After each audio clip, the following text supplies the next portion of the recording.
जय हिंद साथियों। जैसा कि हम सभी जानते हैं कि बढ़ती हुई ग्लोबल वार्मिंग और जलवायु परिवर्तन को कम करना आज समय की मांग है और अगर वक्त रहते इस दिशा में काम नहीं किया गया तो इसके परिणाम बेहद खतरनाक हो सकते हैं। आप सभी को यह सही से पता होना चाहिए कि इंडस्ट्रियल रेवोल्यूशन के बाद से यानी कि सन 1700 से पृथ्वी पर हवा का तापमान बढ़ रहा है।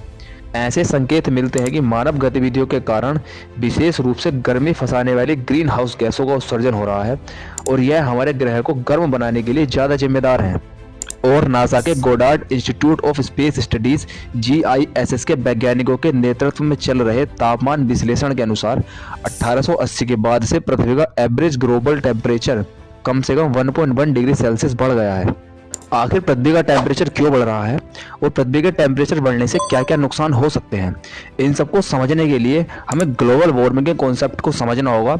इसमें ग्रीन हाउस गैसेस का कॉन्सेप्ट भी आता है और इन सबको समझने के बाद हम यह भी समझेंगे कि इंटरनेशनल लेवल्स पर विभिन्न देशों ने मिलकर एनवायरनमेंट को सेव करने के लिए क्या क्या कार्य किए हैं और किन किन की फ्यूचर्स प्लानिंग है। अब देखिए, ग्लोबल वार्मिंग जैसे कि इसके नाम से स्पष्ट है, वार्मिंग यानी कि गर्म होना। धरती के वातावरण के तापमान में लगातार हो रही बढ़ोतरी को ग्लोबल वार्मिंग कहा जाता है।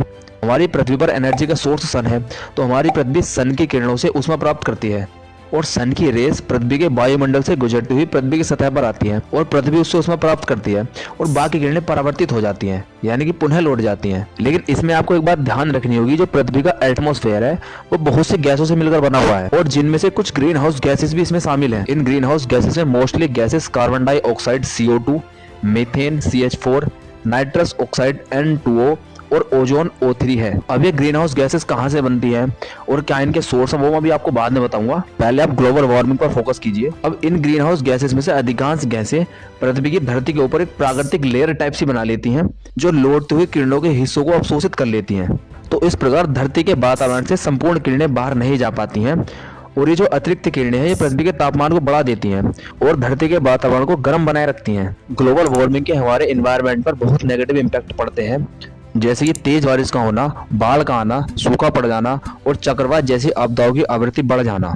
गर्मी के कारण बर्फ पिघल रही है, ग्लेशियर घट रहे हैं और समुद्रों में जल स्तर बढ़ रहा है और समुद्रों में जल स्तर के बढ़ने के कारण बहुत से तटीय क्षेत्र यानी कि कोस्टल एरियाज के डूबने का खतरा भी बढ़ रहा है और बहुत से समुद्री जीव जो अधिक तापमान नहीं झेल सकते उनकी प्रजाति को भी खतरा हो रहा है, जिसके कारण पूरा इकोलॉजी सिस्टम बिगड़ने के आसार नजर आ रहे हैं।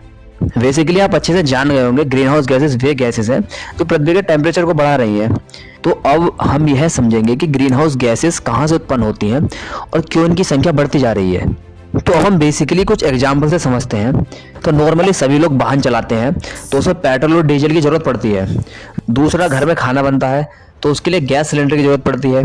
और बेसिकली बिजली का निर्माण भी हम दो तरीके से कर सकते हैं, पहला पानी द्वारा कर सकते हैं और दूसरे कोयले द्वारा कर सकते हैं। वाहनों में तेल का प्रयोग हो रहा है, घर में नेचुरल गैसेस का प्रयोग हो रहा है और बिजली का निर्माण भी कोयले द्वारा हो रहा है।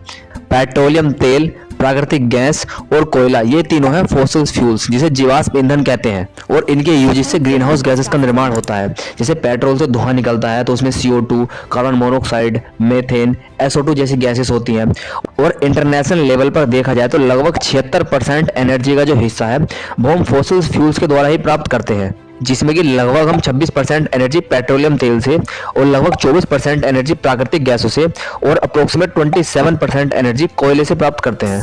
अब ये फॉसिल फ्यूल्स कैसे बने, कैसे इनका निर्माण हुआ, इनके पीछे की साइंस क्या है, वो कभी हम आराम से समझेंगे। बट अभी आप इतना फोकस रखिए कि जो ग्रीन हाउस एमिशंस हो रहा है इसके पीछे की मेन वजह फॉसिल फ्यूल्स का यूज ही है। UNEP की हाल ही रिपोर्ट कहती है कि 2030 तक बिजली उत्पादन में कोयले के प्रयोग को खत्म करना होगा और गैसों की हिस्सेदारी भी हमें 2030 तक 17% तक लानी होगी और गैसों की हिस्सेदारी को 2040 से 50 के बीच शून्य करने की हमें जरूरत है, जिससे ग्रीन हाउस गैसेस का एमिशंस भी कम होगा और ग्लोबल वार्मिंग के इफेक्ट्स को भी कम किया जा सकता है। तो दोस्तों, एनवायरनमेंट की सेफ्टी के लिए प्रतिवर्ष कोप मीटिंग का आयोजन किया जाता है। अभी 30 नवंबर से 12 दिसंबर तक कोप मीटिंग का आयोजन, जिसे कोप 28 के नाम से भी जाना जाता है, दुबई में किया गया था। उसमें बहुत से पर्यावरण संबंधित मुद्दों को सामने लाया गया और उन पर विभिन्न देशों ने मिलकर विचार किया। इसके बारे में अभी आपको बाद में बताऊंगा, पर अब हम यह समझेंगे कि एनवायरनमेंट से संबंधित जो कोप की मीटिंग्स हैं उसकी स्टार्टिंग कैसे हुई। तो बात है साल 1992 में, जब रियो डी जेनेरो में पृथ्वी शिखर सम्मेलन की बैठक चल रही थी। उसी मीटिंग के कंक्लूजन में 3 ऐसी प्राकृतिक प्रक्रियाएं सामने आई जिनसे पृथ्वी को खतरा हो सकता था, जिसमें कि पहली मरुस्थलीकरण थी, डिजर्टिफिकेशन, और दूसरा जैव विविधता की हानि होना, और तीसरा थी जलवायु परिवर्तन।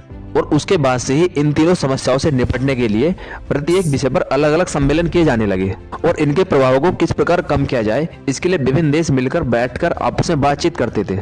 और इन तीनों विषयों पर मीटिंग्स कराने का जिम्मा यूएन को सौंपा गया, जिसके लिए यूएन ने 3 कन्वेंशन साइन कराए, जिसमें पहला convention UN convention to combat desertification UNCCD जो कि मरुस्थलीकरण से संबंधित था, और दूसरा convention UN convention on biological diversity UNCBD जो कि जैव विविधता की हानि से संबंधित था, और तीसरा और सबसे इंपॉर्टेंट कन्वेंशन जो था UN framework convention for climate change, जिसे यूएनएफसीसीसी के नाम से जाना जाता है, जो कि जलवायु परिवर्तन से संबंधित था।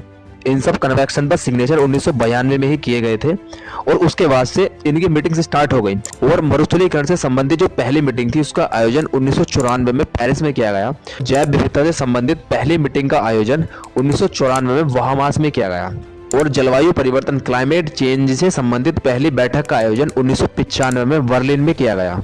अब इन तीनों मुद्दों में से क्लाइमेट चेंजिंग का जो मुद्दा था वो सबसे लोकप्रिय साबित हुआ, तो यूएन ने डिसाइड किया कि क्लाइमेट चेंज पर हम प्रतिवर्ष बैठकें करेंगे, यानी कि हर साल बैठकें होंगी, और डिजर्टिफिकेशन और बायोडाइवर्सिटी के मुद्दे को सेकेंडरी रखा गया, और यह डिसाइड किया गया कि प्रत्येक वर्ष छोड़कर इस पर मीटिंग का आयोजन किया जाएगा।